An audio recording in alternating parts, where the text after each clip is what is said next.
কথা বলবেন, এরপর উনি অনেকগুলো এলাকায় যাবেন।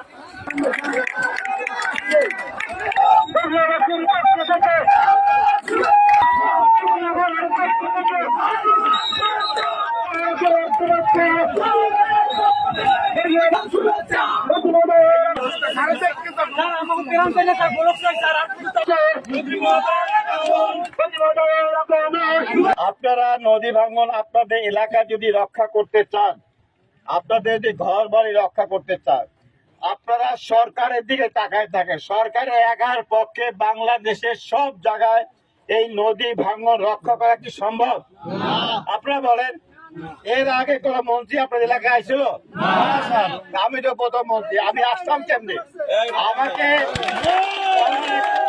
আমাকে মাননীয় প্রধানমন্ত্রী জননেত্রী শেখ হাসিনার নির্দেশেই তো আমি আসছি। উনি বন্যার পরেই কিন্তু কলাপাড়া আসছে এবং আপনাদের এলাকা উপর দিয়ে হেলিকপ্টারে উনি আপনাদের এলাকাগুলো দেখে গেছে, পাথরঘরে দেখে গেছে, বোরগুলো দেখে গেছে, সবই দেখছে। দেখে কলাপাড়াতে মিটিং করছে, ত্রাণ দিচ্ছে এবং আমাকে বলে গেছে তুমি এই সমস্ত এলাকা ঘুরে বেড়াও, দেখো কোথায় কোথায় ভাঙন আছে, আমরা কি ব্যবস্থা নিতে পারি। এটা ওনার নির্দেশনায় আমি আসছি। এবং আপনারা ভাগ্যবান, আপনারা নতুন নবনির্বাচিত এমপি মহোদয়, তাই হোক, উনি দেখতেও সুন্দর, বয়স কম, আন্তরিক মানুষ। ওনার সঙ্গে আপনার থাকেন। উনি কিন্তু আমাকে বন্যার পরে প্রতিদিন আমাকে ফোন করছে, আমাকে আপনারা যদি ওনার মতো এমপি সঙ্গে থাকে তাহলে আপনাদের এলাকার উন্নয়ন হবে। আপনারা নদীর পাড়ে থাকেন, আপনাদের যেটা কর্তব্য আগে সেটা পালন করেন। সেটা হলো কি জানেন, আপনাদের এই নদীর পাড়ে যার যার বাড়ির সামনে গাছ লাগান। যত বেশি গাছ লাগাবেন আপনার এলাকা ভাঙনটা থাকবেই না। আমরা এখানে বাঁধ করে দেব, কিন্তু এই বাঁধ কিন্তু টেকবে না যদি আপনারা গাছ না লাগান।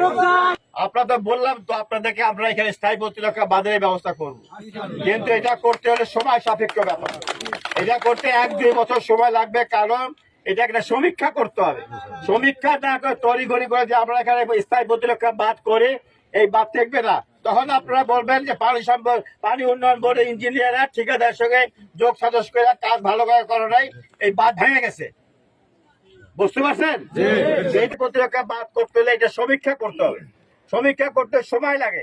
একটা বর্ষা মৌসুম দেখে, একটা শুষ্ক মৌসুম দেখে। বর্ষা শুষ্ক দেখলে 1 বছর লাগে সমীক্ষা করতে। তারপরে প্ল্যান কইরা ইঞ্জিনিয়ার ডিজাইন করে এই প্রকল্প বাস্তবায়ন করতে 2 বছর সময় লাগবে।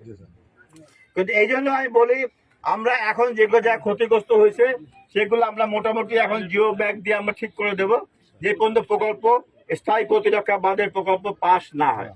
একই সঙ্গে আপনারা গাছ লাগান। গাছ হলো স্থায়ী প্রতিরক্ষা বাঁধও যদি আপনারা করেন, যদি গাছ না লাগান এই স্থায়ী প্রতিরক্ষা বাঁধ থাকবে না। আপনাদের সমস্যায় জানেন, আপনারা টাকা আছেন, সরকার দেবে, কিন্তু আপনারা কোনো কাজ করবেন না। আপনাদেরকে যে বারবার বলছি গাছ লাগান, গোল পাতায় গাছ লাগান, না হলে পরে কেউ টেকবে না, এই স্কুল টিস্কুল থাকবে না। কিন্তু এগুলো কিছু আমি এখানে প্রতিরক্ষা বাদ করবো, প্রতিরক্ষা বাদ করে 2 বছর সময় লাগবে কমপক্ষে। কিন্তু এর মধ্যে আমরা কিছু জিও ব্যাগ দিয়ে আমরা এগুলাকে মেরামত করে দেব, কিন্তু আপনারা যে গাছ না লাগান তাহলে কিন্তু টেকবে না।